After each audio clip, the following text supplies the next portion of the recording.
how to use Sora 2 on Windows PC.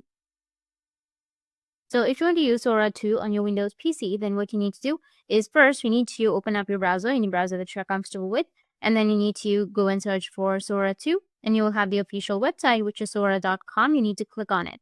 And then you'll get this kind of interface. You need to just go and enter your credentials. If you already have an account, you need to just go and log into your account, or if you don't have an account, you need to just go and create one.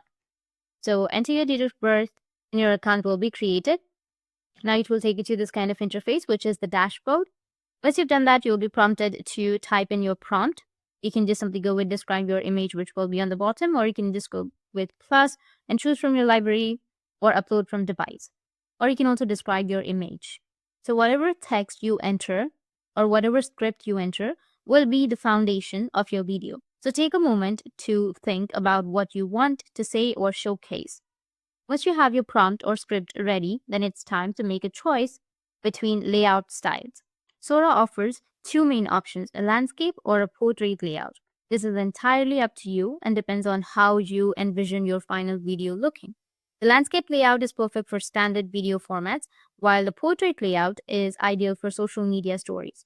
If you'd like to personalize your video further, you can also have the option to upload an image. This image can serve as a style or reference point for your video, giving it that extra personal touch. Once your layout is selected, add any optional images.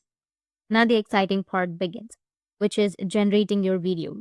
So enter the script, select the ratio, go with the variations if you want one image or two images or four images, and then go and select the preset if you want to, and that's it. Now just simply go with the arrow or the create image section, which will be on the right side. Enter a username, go with create. Now go with the top right under your activity and wait for the image to be generated. That's it. That's how you can use Sora 2 on Windows PC. And if you have any questions, feel free to comment below. Thanks for watching.